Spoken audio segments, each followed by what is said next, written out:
మా ప్రియ తండ్రి, ఆరాధనకు యోగ్యుడు, ఆరాధింపబడినందుకు వందనాలు.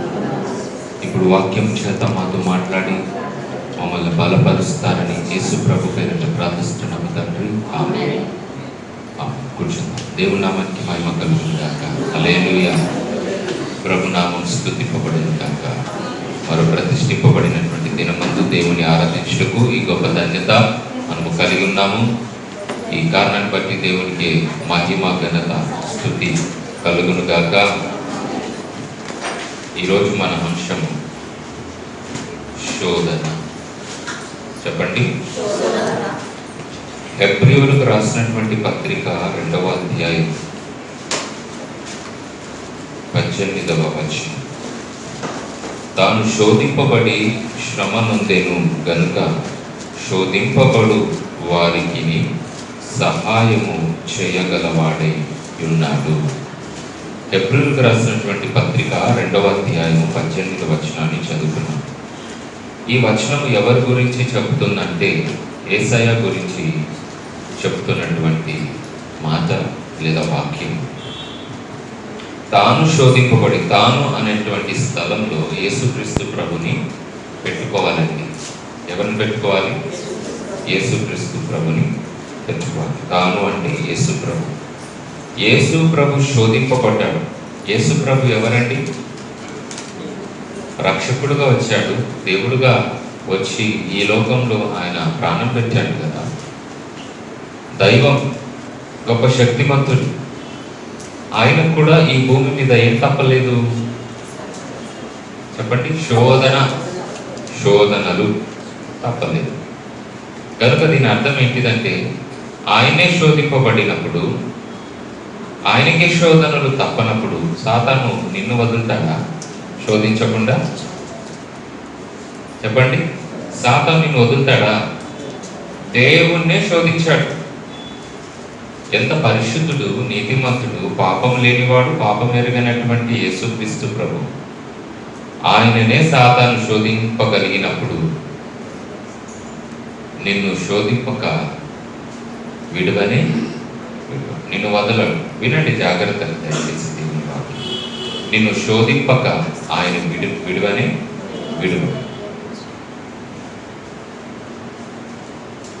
మనుషులందరికీ ఈ భూమి మీద శోధనలు నానా విధముగా కలగొచ్చు.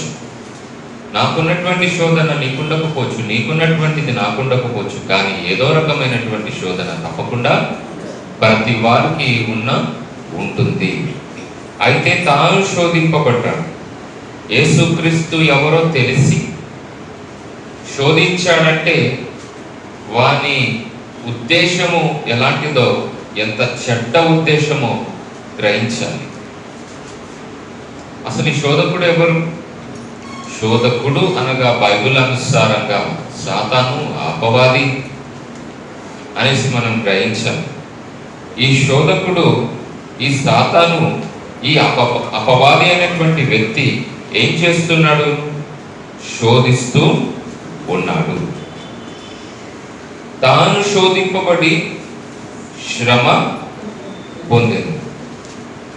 రెండో మాట ఏంటిది? యేసయ్య పొందాడట? శ్రమ పొందాడు.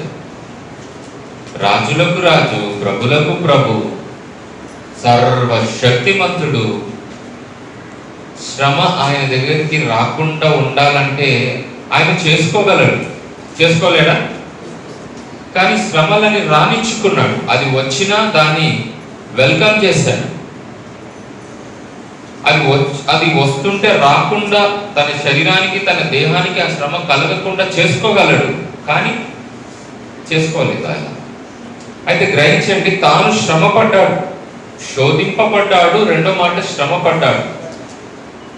తాను శ్రమ పొందెను.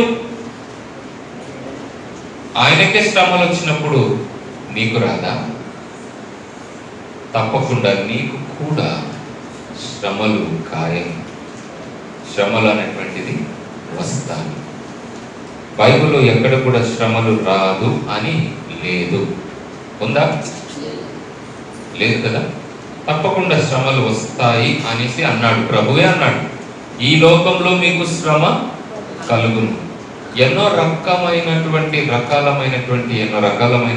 శ్రమలు బైబిల్ గ్రంథంలో ఉన్నటువంటి పరిశుద్ధులకు కలిగింది, భక్తులకు కలిగింది, ప్రవక్తలకు కలిగింది. శోధనలు వచ్చాయి, శ్రమలు వచ్చింది. ఆ శోధనలో, ఆ శ్రమలలో దేవునికి మంచి రిజల్ట్ మనం ఇవ్వగలగాలి. ఈ శ్రమలు, ఈ శోధనలు ఎందుకు వస్తుందో తెలుసండి? తిరిగి మనము దేవునికి మంచి రిజల్ట్ ఇవ్వగలగాలి. ఎవరిలా? అపోస్తులైన పౌలులా. ఎన్ని శోధనలు వచ్చినాయి, ఎన్ని శ్రమలు కలిగింది. దేవుని నామాన్ని బట్టి శోధింపబడ్డాడు, శ్రమలు అనుభవించాడు. కానీ నమ్మకమైన దాసుడుగా ఆయన అంటున్నాడు, నేను నా కడ ముట్టించింది, నా పరుగు కడ ముట్టించింది. నా విశ్వాసము కాపాడుకుంటుంది. మంచి పోరాటము పోరాడి తిని నా బాధ్యత ముగించాను. నా బాధ్యత ఏంటిది?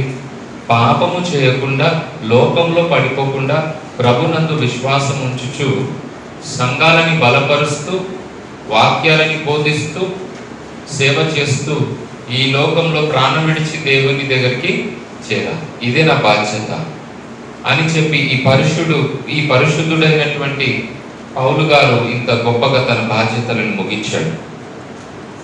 యేసు ప్రభు, ఆయన జన్మ పరిశుద్ధమైనది, ఆయన మరణము పరిశుద్ధమైనది. ఆయనకు శోధనలు తప్పలేదు, శ్రమలు తప్పలేదు. తాను శోధింపబడి శ్రమ పొందెను గనుక శోధింపబడు వారికి సహాయము చెయ్యగలవాడై ఉన్నాడు. శోధనలలో, శ్రమల్లో ఒక అద్భుతమైన నిరీక్షణ నీకు ఉంది.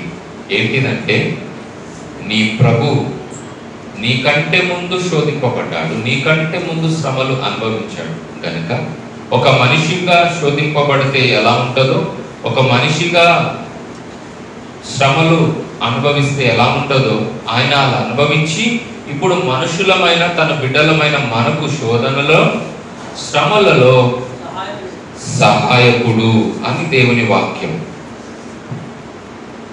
కాబట్టి శోధనలో పడినప్పుడెల్లా, శ్రమలలో పడినప్పుడల్లా, ఉన్నప్పుడల్లా ప్రభు నా సహాయకుడని ధైర్యంగా నువ్వు చెప్పుకోగలగాలి. అధైర్యపడద్దు, భయపడద్దు. యేసు ప్రభు శోధింపబడుతున్నప్పుడు, శ్రమలు అనుభవిస్తున్నప్పుడు ఆయన తన్ను తాను విడిపించేటువంటి తండ్రి చేతిలోనికి అప్పగించుకున్నాడని దేవుని వాక్యం ఉంది. గనుక ఈ శోధన అనేటువంటి అంశంలో మనం దేవుని వాక్యాలను వింటున్నాం. ప్రభువే శోధింపబడ్డాడు, ప్రభువే శ్రమలు పొందేను గనుక మనకు కూడా శ్రమలు తప్పదని గ్రహించి, శోధనలో మనం ఉన్నప్పుడల్లా దేవుడు మన సహాయకుడని గ్రహించి ధైర్యము వహించండి. దేవుడు తప్పకుండా మీకు విజయము అనుగ్రహించును. ఆమేన్. ఎలా శోధింపబడ్డాడంటే, మత్తయి సువార్త 4వ అధ్యాయంలో మనం వెళ్ళినట్లయితే, మత్తయి సువార్త 4వ అధ్యాయము 1వ వచనం నుండి 10వ వచనం వరకు మనకి వాక్యాలంతా కూడా తెలుసు. 3 రకంగా ఆయనకు శోధనలు కలిగింది. ఎవరికి? ప్రభు అయిన యేసు. చూడండి, ఆయన శోధింపబడుటకు అరణ్యములోనికి కొనిపోబడ్డాడు. 40 రోజులు రాత్రులు ఒక చుక్క నీలైన తన నాలుక మీదికి రానియకుండా రాత్రింపగలు అడవి మృగాలతో ఉంటూ శోధింపబడుతూ ఉపవాసం కఠినంగా చేశాడని, ముగించుకున్నాడని దేవుని వాక్య గ్రంథము చెప్తున్నటువంటి సత్యం. హల్లెలూయా.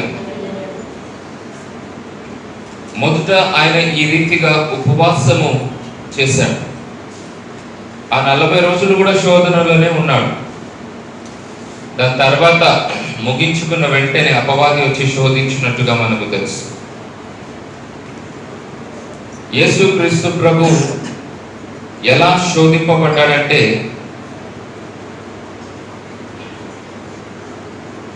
తీవ్రమైనటువంటి ఆ విల్లు ఎంత షార్ప్గా ఉంటుంది, విల్లు చాలా షార్ప్గా ఉంటుంది కదా ముందు, అంత భయంకరంగా ఆ బాధలు, ఆ నొప్పులని ఆయన అనుభవించాడు. అంత తీవ్రంగా, అంత ఘోరంగా ప్రభుని సాతానుడైనటువంటి అపవాది, ఆ శోధకుడు ప్రభుని శోధించినట్టుగా మనం గ్రహించాలి. సాతాను ఒక శోధన ప్రభుకి ఎలా కలిగిందంటే, తన గురించే ఆలోచించుకోమని ఎన్నో రకమైనటువంటి ఉపదేశాలు ఇచ్చాడు. శోధన ఎలా వచ్చింది గ్రహించాలి మాట బాగా. ఒక మర్మం చెప్తున్నాను మీకు. తన గురించే ఆలోచించుకోమని శోధనలు 3 రకంగా శోధించాడు. తన గురించే ఆలోచించుకోవడం అనేటువంటిది ఏంటిది? ఒక మాటలో చెప్పాలంటే స్వార్థము. ఏంటిది చెప్పండి? స్వార్థము. స్వార్థపరుడు ఉన్నాడు అనుకోండి, ఎదుటి వారి గురించి ఆలోచన చేయడు.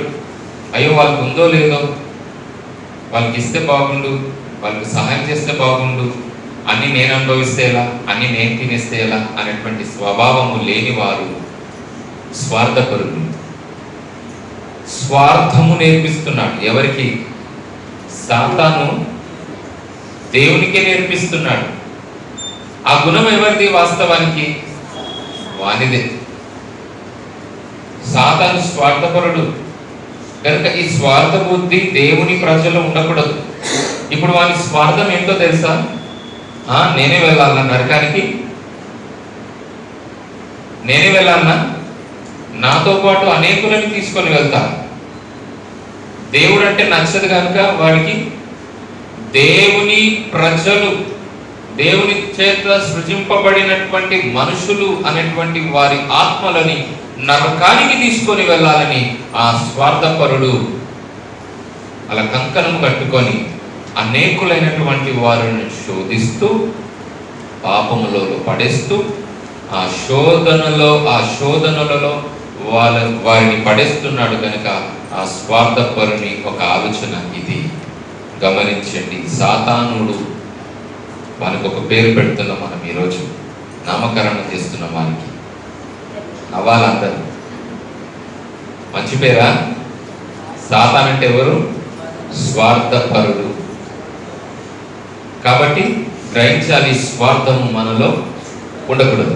అయితే సాతాను స్వార్థపరుడు గనుక వానిలో ఉన్నటువంటి స్వార్థము యేసుక్రీస్తు ప్రభులు ఇంజెక్ట్ చేయాలనుకున్నాడు. కానీ అది ఎలా సాధ్యము? అంత ఈజీయా? దేవుడు తన స్వభావమునకు విరుద్ధంగా ఏది కూడా చెయ్యడు అని బైబిల్ చెప్తుంది కదా. అయితే సాతాను ప్రేరేపణ యేసుక్రీస్తు ప్రభుకు ఎలా కలగజేశాడు అంటే, శోధన పూర్వకంగా ఎలా కలగజేశాడంటే, నీ గురించి ఒకసారి ఆలోచించుకో. ఫస్ట్ నీ గురించి ఆలోచించుకునేటువంటి మాటలో ఆయన చెప్పినటువంటి మాట ఏంటిది? తిను, రాళ్ళని రొట్టెలుగా చేసుకొని తిను. నీకు ఆకలిస్తలేదా? 40 రోజులు రాత్రులు ఉపవాసం చేసావు, ఇంత నీరు కూడా తాగలేదు, చుక్క నీరు ముట్టుకోలేదు, తాగలేదు. నువ్వేమైపోతావు? తినకపోతే చచ్చిపోవా? సొమ్మసిల్లిపోవా? నరుని వలె వచ్చావు కదా, నీకు భోజనం అవసరం. నీవు దేవుని కుమారుడు అయితే ఈ రాళ్ళని రొట్టెలుగా మార్చుకొని తిను. అంటే ఇప్పుడు ఏ గొడవ ఇది? ఎలాంటి శోధన ఇది? తిండి గొడవ.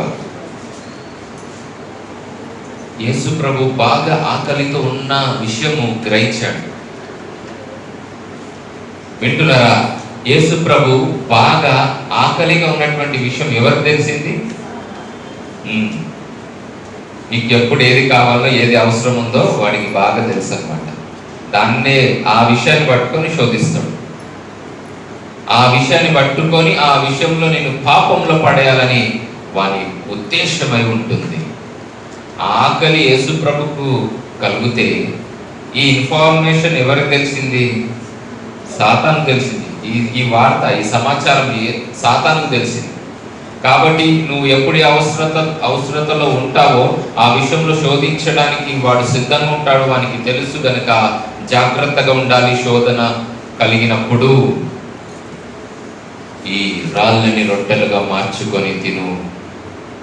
నీ గురించి కాస్త ఆలోచించుకో. ఏమైపోతావు? ఇలాంటి మాటలు మనకు వస్తుంది కదా. అయ్యో, నీ గురించి నువ్వు చూసుకోకపోతే ఎలా? నీ ఆరోగ్యం చూసుకోకపోతే ఎలా? నువ్వు మంచిగా తినకపోతే ఎలా? మంచిగా తింటేనే కదా మంచిగా ఉంటావు, మంచిగా తింటేనే కదా పని చేస్తావు, సేవ చేస్తావు అనేటువంటి విషయాలు ఎన్నో వస్తుంటాయి. సాతాను కూడా ఈ ఉద్దేశంతో మాట్లాడాడు. తిను, నువ్వు తినగలిగితేనే కదా. అప్పుడు ప్రభు అన్నాడు, మనిషి రొట్టె వలన కాదు, దేవుని నోట నుండి వచ్చు ప్రతి మాట వలన జీవించును. ఏమనుకుంటున్నావు? రొట్టె వలన బ్రతుకుతారు అని అనుకుంటున్నావా? దేవుని మాట చాలు, మనిషి జీవించగలడు అని చెప్పడం జరిగింది. రెండో శోధన ఏంటిది? దేవాలయము యొక్క శిఖరము మీదికి తీసుకొని వెళ్ళి, ఇదిగో నువ్వు దేవుని కుమారుడవైతే కిందికి దూకుము, ఇలా రాయబడి ఉంది కదా, నీ పాదములకు రాయి తగలకుండా దేవదూతలు నిన్ను ఎత్తి పట్టుకుందురు, కాబట్టి దూకు. హల్లెలూయా. సాతాను నిన్ను శోధించాలంటే వాడు ఎంత కుయుక్తిపరుడంటే బైబిల్ గ్రంథంలో ఉన్నటువంటి వాక్యాలే తీసుకొచ్చి నీ ముందు పెడతాడు. అవును, దేవుని వాక్యంలే కదా అని నువ్వు మోసపోతావేమో, కానీ ఆ దేవుని వాక్యంలో తీసుకొచ్చింది నీ ముందు సాతానా లేకపోతే దేవుడే నీకు ప్రేరేపణ కలుగజేశాడా అనేటువంటి విషయాలను కూడా ఎంతైనా గ్రహించాలి. దాని తర్వాత మూడో శోధన ఎలా కలిగింది? ఒక ఎత్తైన కొండ మీదికి తీసుకువెళ్ళి క్షణంలో లోకంలో ఉన్నటువంటి రాజ్య మహిమ అంతా కూడా చూపించేశాడు. ఇదిగో ఈ రాజ్య మహిమ అంతా, ఈ లోక మహిమ అంతా నీకు ఇస్తాను, అయితే నాకు సాష్టాంగపడి నమస్కరించు. నీ దేవుడైన యెహోవాను మాత్రమే సేవింపవలెనని ఉంది. సాతానా పొమ్ము అని గద్దిస్తే కొంతకాలం వాడు విడిచి వెళ్ళిపోయాడు. కనుక గ్రహించండి దేవుని మాటలు, వాక్యములు. ఎప్పుడైనా సాతాను ఎలా శోధిస్తాడంటే నీ గురించి నువ్వే ఆలోచించుకునేటట్టుగా నిన్ను శోధిస్తాడు. కానీ యేసు ప్రభు ఎప్పుడు అనుకోలేదు ఈ లోకంలో ఉన్నటువంటి మహిమ అంతా అబ్బా నాకు కలుగుతుందా అనేటువంటి లోక మహిమ గురించినటువంటి అపేక్ష ఆయనకు పుట్టలేదండి. ఈ లోకము సృజించిందే ఆయన, ఈ లోకంలో ఉన్నటువంటి మహిమ అంతా కూడా చేసింది ఆయన. ఆ సూర్యుల్లో ఉన్న మహిమ, చంద్రుల్లో ఉన్నటువంటి మహిమ, భూమిలో ఆకాశంలో సర్వ సృష్టిలో ఉన్నటువంటి మహిమ కలుగజేసింది, సృష్టించింది ఆయనే. ఆయన వస్తువుని తీసుకువెళ్ళి ఆయనకి ఇస్తానని చెప్పడం ఎంత దౌర్భాగ్యమైనటువంటి స్థితి ఇది. సాతాను ఒక ఉద్దేశం ఇలా ఉంటది, సాతాను ఒక తలంపుల ఆలోచనలు ఇలా ఉంటది. ఎంతైనా నేను మోసపుచ్చాలని వాడు ఏదైనా చెప్పగలడు, అన్ని అబద్ధాలే. అందుకే సాతానుడు అబద్ధానికి జనకుడు. కనుక జాగ్రత్తగా ఉండండి. అబద్ధ మాటలని, సాతాను మాటలకు మోసపోకండి, నమ్మకండి. వారి మాటలు విని ఉప్పొంగి మోసంలో, పాపంలో పడిపోగలరు. జాగ్రత్తగా జీవించండి. శోధనలో ఉన్నారా? జాగ్రత్తగా ఉండండి. హల్లెలూయా. దేవుడు మిమ్మల్ని జాగ్రత్త పరచునుగా. సాతాను ఎందుకు ఇలా ప్రారంభంలోనే శోధించాడో తెలుసా? మీకు ఈ ఉద్దేశం, సాతానుకు ఉద్దేశం తెలుసా? వాని ప్లాన్ ఏంటో తెలుసా? భవిష్యత్తులో యేసుక్రీస్తు ప్రభు సిలువ వెక్కకూడదు, సిలువలో ఆయన రక్తం చిందించకూడదు, సిలువలో ఆయన తన ప్రాణం బలిగా ఇవ్వకూడదు. ఇచ్చేస్తే ఏం జరుగుతుంది?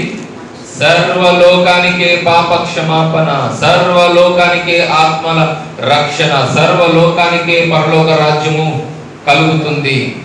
నరకానికి ఎవరు పోలేరు, వాని మోసంలో ఎవరు పడిపోరు. గనుక ముందుగానే ప్లాన్ చేసేసాడనమాట అపవాది. సాతానికి అన్ని తెలుసు. యేసు ప్రభు జన్మించాడంటే సిలువలో ప్రాణం పెట్టడానికే, కాబట్టి ఆయన సిలువలో ప్రాణం పెట్టకూడదంటే ఇప్పుడు నుండే నేను స్టార్ట్ చేయాలి నా పని. ఎప్పుడైతే ప్రభు తన పనిని స్టార్ట్ చేశాడో వాడు కూడా ప్రారంభించేశాడు. యేసు ప్రభు 30 సంవత్సరాల వరకు ఆయన గురించిన చరిత్ర జన్మించినప్పుడు ఉంది, 12వ ఏట గురించి ఉంది. దాని తర్వాత ఆయన సేవలో ప్రారంభించినప్పుడు అక్కడ నుండి ఆయన చరిత్రను బైబిల్ గ్రంథంలో చూడొచ్చు.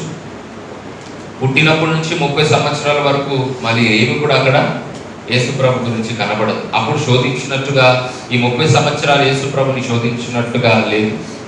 కాకపోతే జన్మకు ముందు బాధలు, పరిస్థితులు ఇబ్బందికరంగా ఉండేవి. కానీ మధ్యలో ఏం జరిగింది అనేటువంటిది బైబిల్లో ఏమి కూడా లేదు. 30 సంవత్సరాల వరకు ఆయన ఎలా ఉన్నాడు? తల్లిదండ్రులతో ఉన్నాడు, ఒక వడ్రంగి పని నేర్చుకున్నాడు, తన తండ్రి చేసేటువంటి పని నేర్చుకున్నాడు, వడ్రంగి పని చేశాడు. అప్పుడు ఆయనకు శోధనలు కలిగిందని అదని ఇదని ఏది లేదు. కానీ ఎప్పుడైతే నువ్వు ప్రారంభిస్తావో భక్తి, ప్రార్థన, పరిశుద్ధ జీవితం, సేవ, అప్పుడే స్టార్ట్ అవుతుంది. అంతవరకు వాడు కూడా మంచిగా నిద్రపోతూ ఉంటాడు, నిన్ను కూడా జోగొడుతూ ఉంటాడు. జో అనేసి ఇంకా ప్రార్థన ఆరంభించలేదు కదా, ఇంకా భక్తి ఆరంభించలేదు కదా, సేవ ఆరంభించలేదు కదా. అప్పటి వరకు నాకు ప్రశాంతత. ఎవరికి? సాతాను. ఎప్పుడైతే స్టార్ట్ ఓవర్ అవుతావు వాడు ఊరుకుంటాడా? నువ్వు ప్రార్థన చేస్తే ఊరుకుంటాడా? నువ్వు భక్తిగా జీవిస్తే ఊరుకుంటాడా? నువ్వు సేవ చేస్తే ఊరుకుంటాడా? సువార్త చెప్తే ఊరుకుంటాడా? చాలా మంది వచ్చి చెప్తారు, మంచి మంచి సేవ చేసేటువంటి స్త్రీలైనా పురుషులైనా వారు భక్తి చేస్తూ సేవలు చేస్తూ భక్తి గల జీవితాన్ని జీవిస్తుంటే వారికి కలుగు శోధనలు, బాధలు ఎంతో భయంకరంగా. సాతాను యోగుని శోధించిందా? తన భార్యని శోధించిందా?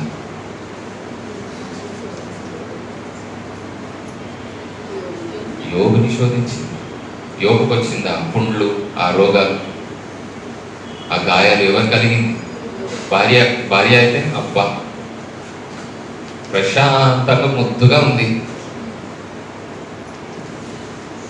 ఏ టెన్షన్ లేదు, ఏ వ్యాధి లేదు, ఏ బాధ లేదు. తల్లిగా పిల్లల్ని కోల్పోయినందుకు ఉండొచ్చు, కాదని కాదు. నిజంగా ఉంటే తన భర్తతో ఈ మాట అనకూడదు కదా. ఏమని చెప్పండి? దేవుని దూషించి మరణం నందు అనే మాట అనకూడదు కదా. అప్పుడు యోబు ఏమన్నాడు? మేలైనా కీడైనా దేవుడు ఏది ఇస్తే అది తీసుకోవాలి, అలా మాట్లాడకూడదు, వెర్రి మూర్ఖురాలలాగా మాట్లాడకూడదు అని చెప్పడం జరిగింది. ఇద్దరిట్లో భక్తి పరులు ఎవరు? పరిశుద్ధులు ఎవరు? ప్రార్థన పరులు ఎవరు? యోబే. ఎప్పుడు స్టార్ట్ చేస్తావో అప్పుడే వాడు కూడా స్టార్ట్ ఓవర్ అవుతావు. అలా అని చెప్పి ఊరుకుంటావా? చెప్పండి. ప్రార్థన చేయవా? భక్తి చేయవా? లోకానికి దూరంగా ఉంటూ పరిశుద్ధతను కాపాడుకొనుచు దేవుని మహిమార్థమై జీవించావా? చెప్పండి. అలా అనుకుంటే ఆత్మ సంబంధమైన ఆశీర్వాదాలు జీవితంలో కోల్పోతాం. కాబట్టి 30 సంవత్సరం యేసుక్రీస్తు ప్రభుకు రాగానే ఆయన చేసినటువంటి స్టార్ట్ ఓవర్ వర్క్ ఏంటిది? స్టార్ట్ ఓవర్ వర్క్ ఏంటిది? చెప్పండి. మొదట 40 రోజుల ఉపవాసం. మళ్ళీ ఈ ఉపవాసం అయిన తర్వాత శోధించి ఆయన వెళ్ళిపోయిన తర్వాత అక్కడక్కడ కనబడతాడు. యేసు ప్రభుని మళ్ళీ సిలువలో ప్రాణం పెట్టక ముందే చంపేయాలనేటువంటి ఉద్దేశంతో యూదులని రేపాడు. కోపానికి రేపి యూదులు రాళ్ళు తీసుకొని యేసు ప్రభుని కొట్టి చంపేయాలనేటువంటి ఉద్దేశంతో. కానీ యేసు ప్రభు అక్కడ నుండి తప్పించుకున్నాడని బైబిల్లో. వాడి యొక్క ఉద్దేశం అంతా ఒకటే, సాతాను ఒక ఉద్దేశం అంతా కూడా ఒకటే. ఏంటిది ఆ ఉద్దేశము అంటే సిలువలో ప్రాణం పెట్టకూడదు, ఏదో రకంగా శోధించాలి, లేదా మనుషులని రేపి చంపేయాలి యేసు ప్రభుని, ఇంకా ఏదో రకంగా శోధిస్తూ వచ్చాడు. కానీ గెలుపు ఎల్లప్పుడూ యేసుక్రీస్తు ప్రభుదే. బైబిల్లో మనం చూస్తున్నాం. హల్లెలూయా. గెలుపు ఎల్లప్పుడూ యేసుక్రీస్తు ప్రభుదే. ఆ ప్రభువు నీ పోలి శోధింపబడ్డాడు, ముందుగానే శోధింపబడ్డాడు. కనుక గమనించండి, ఆ యేసు ప్రభు శోధింపబడినప్పుడు ఆయన విజయం నొందినట్టుగా ఈరోజు నీ పక్షమున సహాయకుడిగా ఉన్నాడు. ఎందులో? శోధనలో, తర్వాత శ్రమలో. ఈ రెండు విషయాలు బాగా గుర్తుపెట్టుకోండి. ఫస్ట్ శోధన, శ్రమ. తాను శోధింపబడాడు, శ్రమ పొందాడు. ఎందుకు?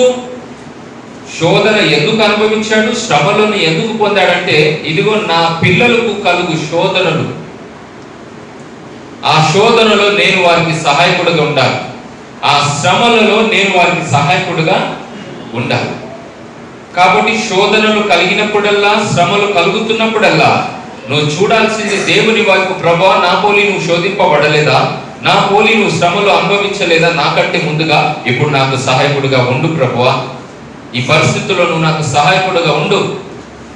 తప్పకుండా దేవుడు నీకు సహాయం చేయును. ఆయన సహాయం ఎలాంటిదంటే, ఇదిగో నీకు సహాయం చేయవాడును నేనే అని ప్రకటించినటువంటి యేసు ప్రభు వలె ఎవరు కూడా, అధికారులు, ధనవంతులు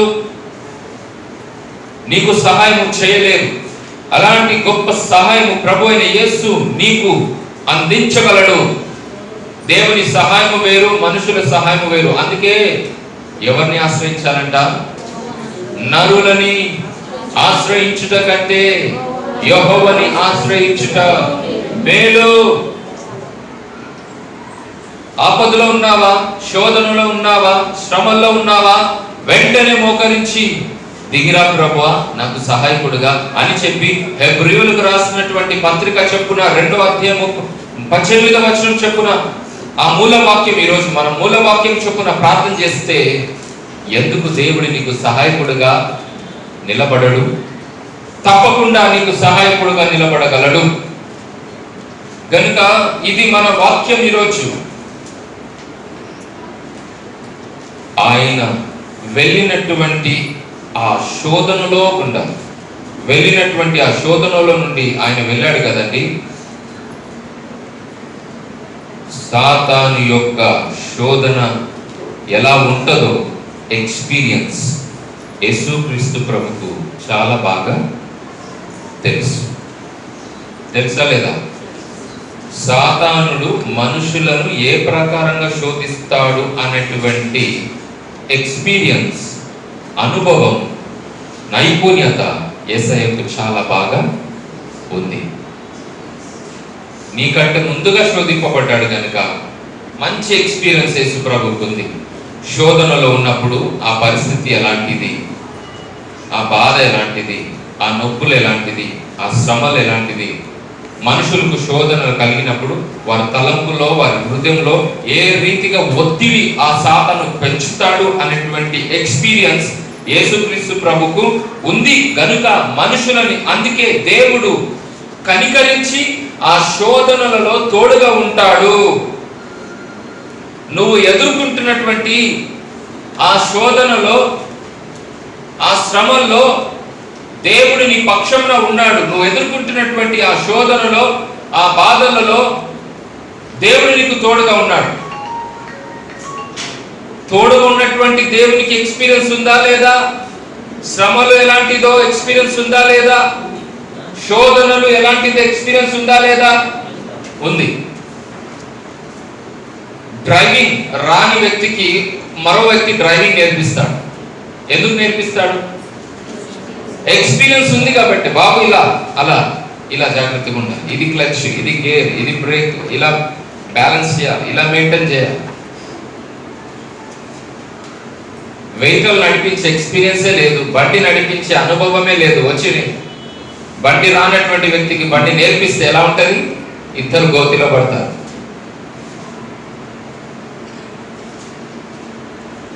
నీ దేవుడు ఎక్స్పీరియన్స్ గలవాడు, నీ దేవుడు అనుభవం గలవాడు. సాతాను శోధనలకు అనుభవం గలవాడు, సాతాను శ్రమలకు అనుభవం గలవాడు.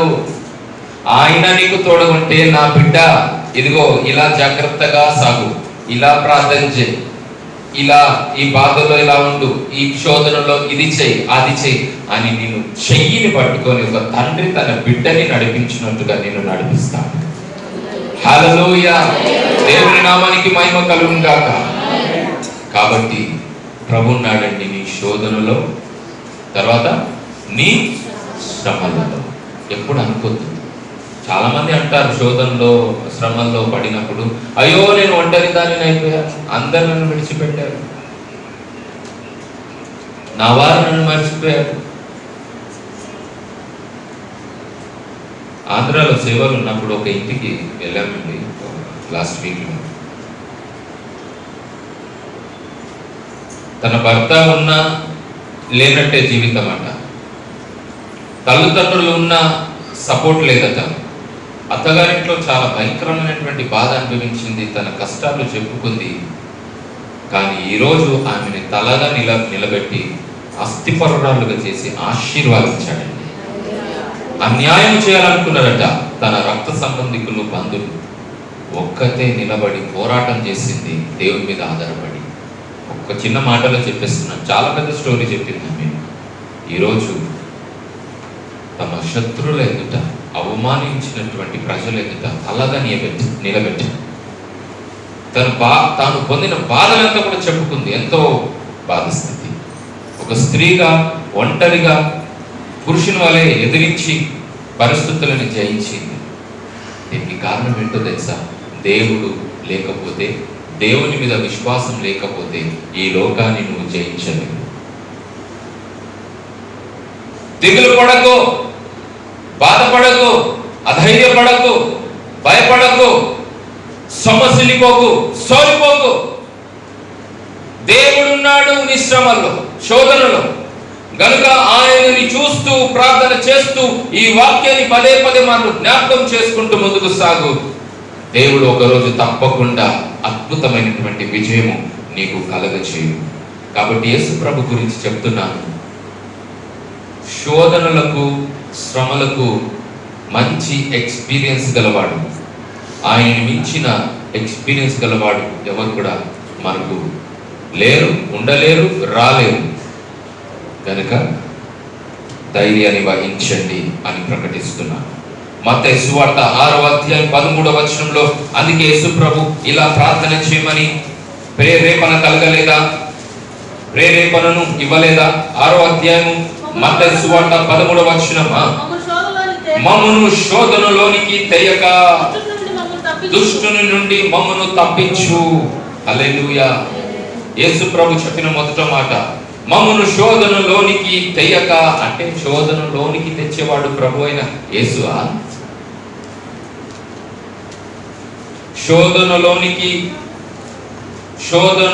మమ్మును శోధనలోనికి తెయ్యక అనేటువంటి మాటకు అర్థం ఏంటిది? ఈ మాటకు అర్థముడు మనుషులని పాపపు విషయంలోనో ఏ విషయంలోనో ఆయన శోధించాడు. దేవుడు ఎప్పుడు కూడా ఎవరిని కూడా ఎక్కడ కూడా ఏ విషయంలో కూడా శోధించాడు. మమ్మును శోధనలోనికి తెయ్యక అనేటువంటి మాటకు అర్థం ఏదో దేవుడు మనల్ని శోధనలోనికి తెస్తున్నాడని అలా అర్థం చేసుకోవద్దు. శోధకుడు ఒకడే. బైబిల్ గ్రంథంలో వాక్యాలని గ్రహించినట్లయితే ఆ శోధకుడు ఒకడే, సాతాను. కాబట్టి ఆ శోధనలు సాతాను వలన వచ్చును. ఆ శోధనలు కూడా సాతాను వలన ఎప్పుడు వచ్చును అంటే మనిషి శోధింపబడుతున్నప్పుడు, సాతాను ద్వారా మనిషి శోధింపబడుతున్నప్పుడు తన హృదయంలో నుండి శోధనలు కలుగును. సాతాను మనిషిని శోధించినప్పుడు ఆ మనిషి హృదయంలో నుండి శోధనలు వచ్చును. గనుక బైబిల్లో మనం చూసినట్లయితే మొదట తెస్సలోనికలకు రాసినటువంటి పత్రిక 3వ అధ్యాయం 5వ వచనం, ఇందుచేత నేను ఇంకను సహింపజాలక శోధకుడు మిమ్మును ఒకవేళ శోధించునేమోనని మీ ప్రయాసము వ్యర్థము పోవునేమో అని మీ విశ్వాసమును తెలుసుకొనవలెనని అతని పంపితిని. హల్లెలూయా. కనుక గమనించండి, శోధకుడు ఎవరట ఇక్కడ? శోధకుడు మిమ్మును ఒకవేళ శోధించునేమో అని, ఆ శోధనలో మీకు ఉపాయము కలగాలని ఇదిగో పలానా వ్యక్తిని మీ యొద్దకు పంపించి ఉన్నాను. కాబట్టి శోధకుడు శోధిస్తాడు. శోధకుడు ఎవరంటే బైబిల్ ప్రకారంగా అపవాది అయినటువంటి సాతాను. ఒక మనుషుడు తన చేతులారా శోధనలు ఎలా తెచ్చుకుంటున్నాడు? యాకోబు పత్రిక 1వ అధ్యాయము 13వ వచనం. యాకోబు పత్రిక 1వ అధ్యాయము 13వ వచనం. దేవుడు కీడు విషయమై శోధింప నేరడు.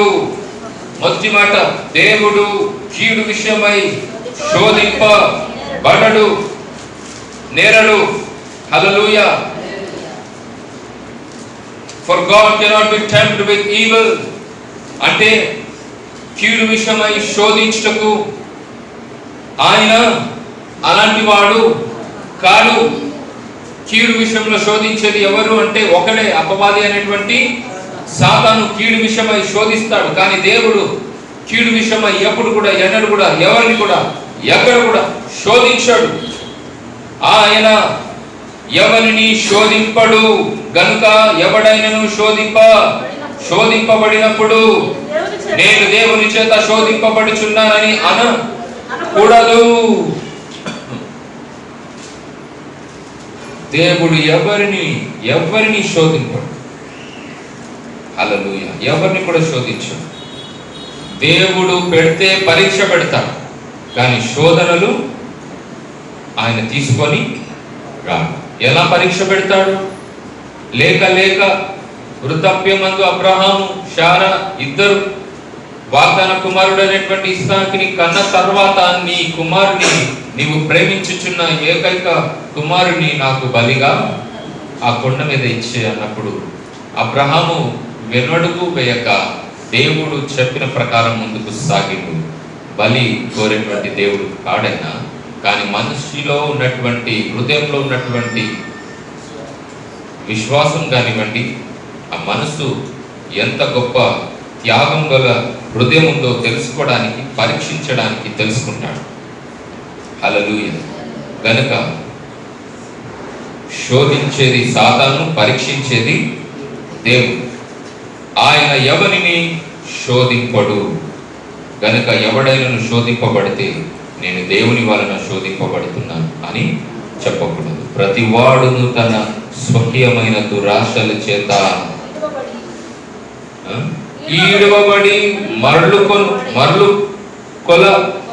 కొల్పబడిన వాడై శోధింపబడును. శోధన రావడానికి కారణము యాకోబు గారు తన పత్రికలు రాసి చెప్తున్నాడు. ఎవరైనా శోధింపబడితే ప్రతి వాడు తన స్వకీయమైన దురాశ. శోధనకు కారణం ఏంటిదంట? దురభిలాష, దురాశ. ఆశ మంచిదే ఉండాలి. ఆశలు ఎలా ఉండాలి? దురాశ దేనికి చేరుస్తుందంట? దురాశ దుఃఖానికి చేర్చును. అందుకే బైబిల్లో మనం చదువుకుంటున్నాం, దురాశ చేత ఈడవబడి తర్వాత మరలు కొల్పబడి, అంటే తిరగబడి శోధింపబడతాం. కాబట్టి మోసపోకండి. దయచేసి శోధనలు మీ అంతటా మీరే తెచ్చుకోవద్దు. ఒకవైపు సాతాను తీసుకొస్తాడు, ఒకవైపు మన చేతులారా కూడా మనం శోధనలు తెచ్చుకుంటాం. చాలా మంది ఈ పొరపాటు చేస్తారు. సాతానికి అవకాశం ఇస్తారు, తెచ్చుకుంది వారే మళ్ళీ సాతాను శోధిస్తుందని పైనుండి చెప్పేటువంటి మాటలు. అయితే జాగ్రత్తగా ఉండాలి. శోధనలు చేతులారా తెచ్చుకోవద్దు. సాతాను తీసుకొని వచ్చాడంటే వానికి అవకాశం కూడా ఇవ్వకుండా జాగ్రత్తగా బ్రతకాలి. నువ్వు అవకాశం ఇవ్వకుండా జాగ్రత్తగా ఉన్నా, శోధన వచ్చిందంటే నిలబడు. తప్పకుండా దేవుడి నీ పక్షం ఉన్నాడు గనుక ఆయన నీకు సహాయము అనుగ్రహించును గాక. అయితే 1 కొరింథీ 10వ అధ్యాయం 13వ వచనం. 1 కొరింథీ 10వ అధ్యాయము 13వ వచనం.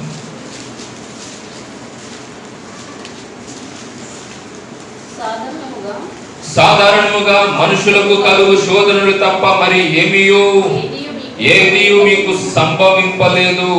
మామూలుగా వచ్చే శోధనలే వస్తుందంట. ఎలాంటి శోధన వచ్చినా, భూమి మీద పుట్టామండి, ఒక్క శోధన కూడా అనుభవించకుండా చచ్చిన వారు ఎవరైనా ఉన్నారా? లేరు. కాబట్టి సాధారణముగా అంటే శోధన ఎలా ఉందంట? దేవుని దృష్టిలో సాధారణముగా ఉన్నది. సాధారణముగా మనుషులకు కలుగు శోధనలు తప్ప మరి ఏది మీకు సంభవించలేదు. ఏదో వచ్చేసిందని, ఏదో జరిగిపోయిందని అనుకోవద్దు మీరు. క్రీస్తులో శోధనలు కామన్, విశ్వాసికి శోధనలు కామన్, పరిశుద్ధులకు శోధనలు కామన్. సాధారణమైనటువంటి విషయముగా ఎంచాలి. దాని పెద్ద కొండగా చూడకండి, దుర్బిన్లో పెట్టుకొని చిన్న విషయాన్ని. అర్థమవుతుందా? ఏదో అయిపోయిందని, ఏదో జరిగిపోయింది, ఏదో జరగబోతుందని.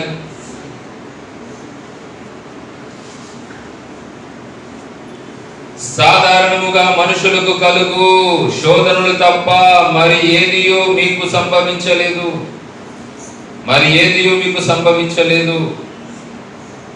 మనుషులకు శోధనలు తప్పదు. ఒప్పుకో, ఈ విషయాన్ని ఒప్పుకో. అడుగడుగులో ఏముంటది? శోధనలు ఉంటది. మనం ఏదో ఆ శోధనలను బట్టి తప్పించుకోవాలను, ఏదో చేయాలను, ఏదో చేస్తూ ఉంటాం అనుకుంటాం. కానీ అది పోయిందనుకుంటే ఇంకోటి రాదా? ఉండదా?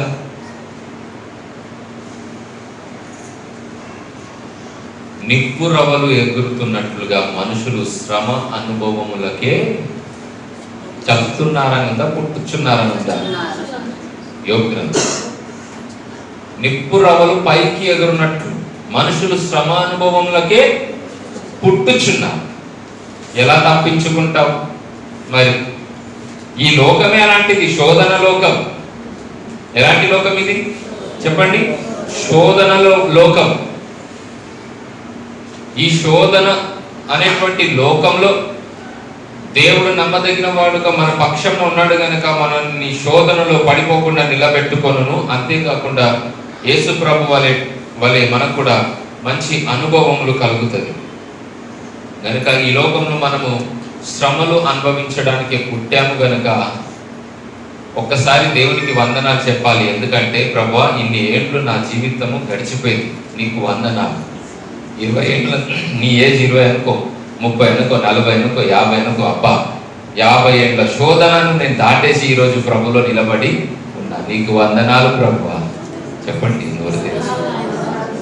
నీ వయసుని ముందు పెట్టుకొని దేవునికి చెప్పి, ప్రభువా, ఇన్ని ఏళ్ళ వయసుకు చెందిన శోధనలు నేను తప్పించుకొని జయించుకొని వచ్చేసాను, నీకే వందనాలు. హల్లెలూయా. కనుక సాధారణముగా మనుషులకు కలుగు శోధన తప్ప మరి ఏది మీకు సంభవింపలేదు. శోధనలని ఈ వాక్యం చదివితే నాకు అర్థమయ్యే ఆత్మీయత ఏంటో తెలుసా? శోధనలని సింపుల్గా తీసుకోవాలి. అందుకే ఫస్ట్ వర్డ్ మెన్షన్ చేయబడింది, సాధారణముగా. ఇంగ్లీష్లో there has no temptation taken you but such as is common to man. Common, సాధారణముగా. కాబట్టి చాలా సింపుల్గా తీసుకోండి. తప్పకుండా దేవుడు మీకు విజయం ఇస్తాడు. దేవుడు నమ్మదగిన వాడు. ఎందుకు కామన్గా తీసుకోవాలంటే, సాధారణముగా ఎందుకు తీసుకోవాలంటే, శోధనలు కలిగితే దేవుడు నమ్మదగిన వాడు. For he is faithful. ఆయనకు తెలుసు, నమ్మదగినటువంటి దేవునికి తెలుసు. శోధన వస్తే నీ చేతులారా తెచ్చుకున్నావో, లేకపోతే నీ భక్తి కొలది నీకు శోధన కలిగిందా అనేటువంటిది దేవుడు తెలుసు గనుక, ఆయన నమ్మదగిన వాడు గనుక, ఆయన శోధింపబడ్డాడు, శ్రమలు అనుభవించాడు గనుక, ఆయన నీ కుడిపక్షమున ఉంటూ మీకు ఏమి కలుగ చేయను అంటే, దాని తర్వాత మనం చదువుకుందాం. మీరు సహింపగలిగిన దానికంటే ఎక్కువగా ఆయన మిమ్మును శోధింపబడనీయడు. ఎంత సహించగలుగుతావో అంతే అంతే. కొందరు తట్టుకోలేకపోతున్నాను అంటారు. రాంగ్ అది, ఈ వాక్యానుసారంగా. నువ్వు ఎంత తట్టుకోగలుగుతావో అంతే నీకు శోధనలు కలుగును. మీరు సహింపగలిగిన దానికంటే ఎక్కువగా ఆయన మిమ్మును శోధింపబడ. అంటే సాతాను కూడా కంప్లీట్ పర్మిషన్ లేదన్నమాట. వింటున్నారా? ఈ విషయాన్ని గ్రహించండి. సాతాను కూడా అధికారం లేదు, సాతాను కూడా కంప్లీట్ పర్మిషన్ లేదు నేను ఇష్టం వచ్చినట్టుగా ఆడించడానికి, నేను ఇష్టం వచ్చినట్టుగా ఇంత కొండంత శోధన తీసుకొచ్చి నీ నెత్తి మీద పెట్టడానికి పర్మిషన్ లేదు వాడికి. ఉంది, కానీ ఎలా ఇవ్వబడింది? లిమిటెడ్గా ఇవ్వబడింది. ఎంత నా పిల్లలు సహించగలరో అంతే నీకు ఉంది, దానికంటే ఎక్కువ నీకు అధికారం లేదు. హల్లెలూయా అని సాతానుకు అలా ఇవ్వబడింది. యోబుని శోధించడానికి పర్మిషన్ తీసుకోవడానికి ఎక్కడ వెళ్ళాడు? దేవుని సన్నిధికే వెళ్ళాడు, దేవుడు ఉండే స్థలానికే వెళ్ళాడు. అయ్యా పర్మిషన్ ఇస్తావా? యోబుని శోధిస్తాను. ఏంటి, నా సేవకుడు, నన్ను సేవిస్తున్నటువంటి నా సేవకుని శోధిస్తావా? ఆయన ఎవరనుకుంటున్నావు భూమి మీద? యథార్థవంతుడు, న్యాయవంతుడు, దేవుని నాయకు భయభక్తి గలవాడు, చెడుతనాన్ని విసర్జించువాడు. ఒక్కసారి ఆయన పిల్లల్ని, ఆయన ఆస్తిని, ఆయన ఆరోగ్యాన్ని మొత్తడానికి నాకు పర్మిషన్, తర్వాత చూడు రియాక్షన్ ఎలా ఉంటుందో అన్నాడు. ఓహో, రియాక్షన్ నీకు తెలవాలి. నిన్ను కొట్టాలంటే, నిన్ను కొట్టడానికి భూమి మీద ఉన్నటువంటి నా పిల్లలు పరిశుద్ధులు, నన్ను నమ్మిన వారు నాకు చాలు, వెలుగో ఇస్తున్న పర్మిషన్ అని చెప్పి అన్ని పర్మిషన్ ఇచ్చాడు. కానీ ఏ పర్మిషన్ ఇవ్వలేదు అక్కడ? చెప్పండి, ఏ పర్మిషన్ ఇవ్వలేదు అక్కడ? ఆత్మని ముట్టొద్దు, జాగ్రత్త, చంపకూడదు. హల్లెలూయా. పర్మిషన్ లిమిటెడ్ గా ఉంటది, కంప్లీట్ గా ఇవ్వడు దేవుడు కూడా. కాబట్టి సాతాన్ని నీ చేత చంపలు అటు ఇటు వహించడానికి దేవుడు కొంత శ్రమపడు బిడ్డ అని చెప్పి నీతో చెప్తున్నప్పుడు, ఆ శ్రమలు, ఆ శోధనలు, ఆ బాధలు అనుభవించినట్లయితే, జయించిన తర్వాత వాని చంపలు అబ్బా అటు ఇటు మనం వహించగలం. సాతాన్ని కొడతారా, కొట్టించుకుంటారా? సాతాన్ని కొట్టాలంటే ఏంటిది? ఏమనుభవించాలి? శోధనలు ఫస్ట్, తర్వాత రెండోది శ్రమ. యేసు ప్రభు కూడా శోధింపబడ్డాడు, శ్రమలు అనుభవించాడు కనుక సిలువలో వాని తలని చిత్తుగా తొక్కేసింది. కనుక ఈ వాక్యం బట్టి మనం గ్రహించాల్సినటువంటి విషయం మనకు అర్థమైంది. మీరు సహింపగలిగినంతకంటే ఎక్కువగా ఆయన మిమ్మును శోధింపబడనీయడు. అంతేకాదు సహింపగలుగుటకు ఆయన శోధనతో కూడా తప్పించుకొను మార్గమును కలుగజేయును. చప్పట్లు కొట్టండి. హల్లెలూయా. అంతే అనుకుంటున్నారా? అందుకే బైబిల్ చెప్తుంది అంతేకాదు ఇంకా ఉంది. ఈ శోధనల విషయంలో అంతేకాదు ఇంకా ఉంది. ఏంటి ఆ ఇంకా ఉన్నటువంటి విషయములు అంటే,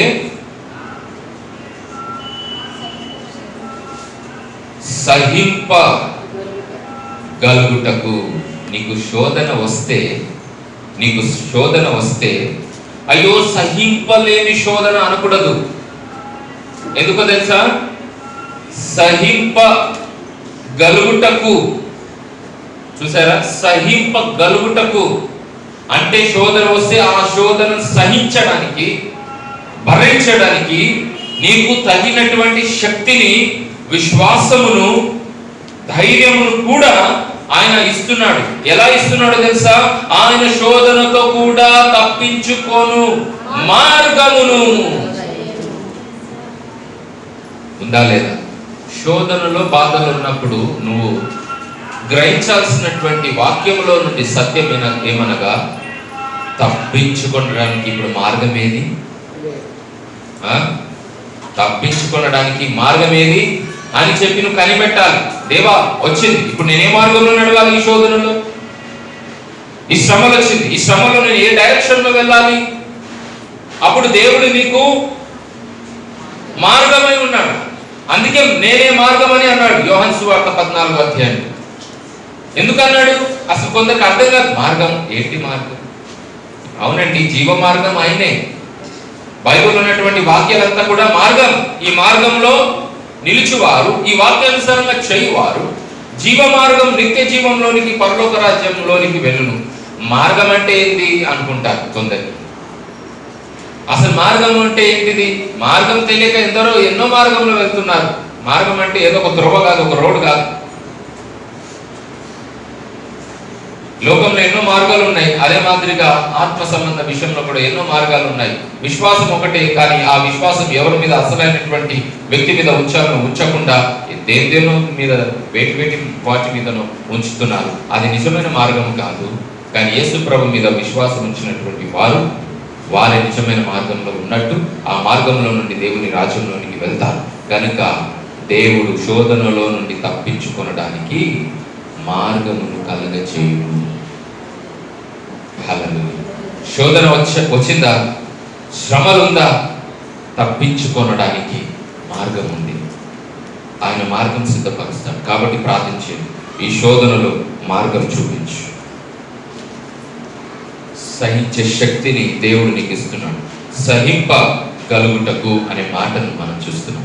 కాబట్టి సహింపగలుగుటకు ఆయన శోధనలతో కూడా తప్పించుకొను మార్గమును కలగజేయును. మార్గం కలగజేస్తాడు. దేవుడు ఊరుకోడు. అందుకే దేవుడు ఊరుకోడు. నీ పక్షంలో ఉండి నీకేం చూపిస్తాడు?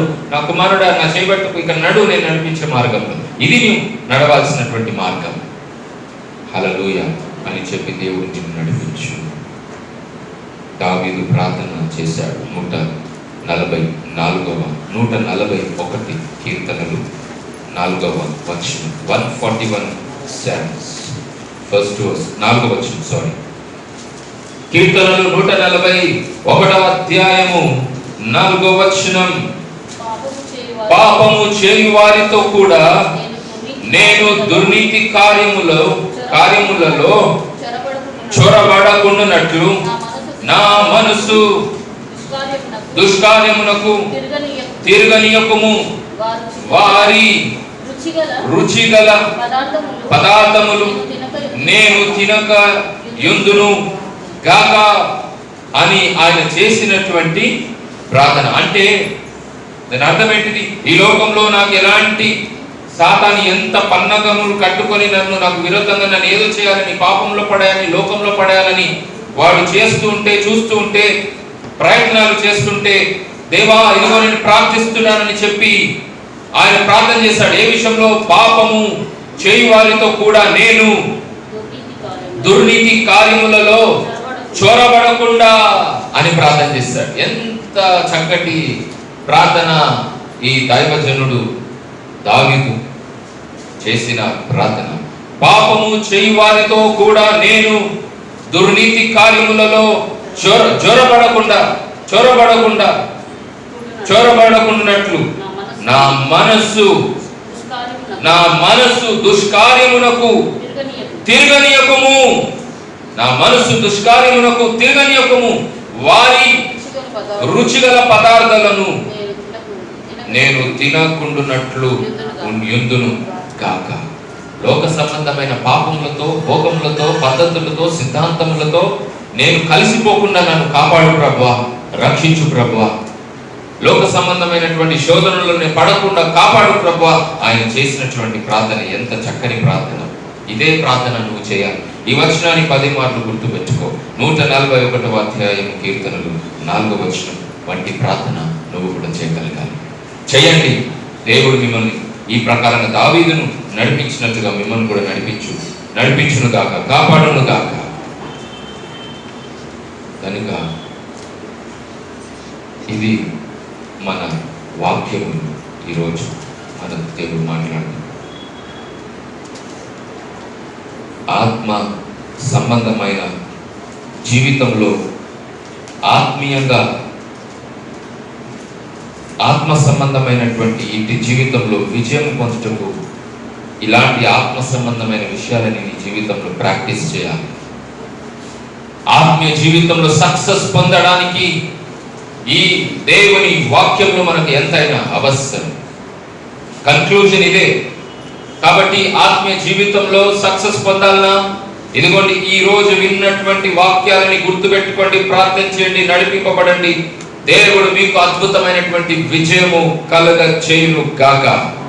కనుక దేవుడు శోధించాడు, దేవుడు పరీక్షిస్తాడు, సాతాను శోధిస్తాడు. ఎందుకంటే నిన్ను పాపంలో పడేయాలి, నిన్ను నరకానికి తీసుకొని వెళ్ళాలి, నిన్ను పరలోకం నుండి తప్పించాలనేటువంటి ఉద్దేశంతో నిన్ను బాధ పెట్టవచ్చు, శోధించవచ్చు, శ్రమలు కలగొచ్చు.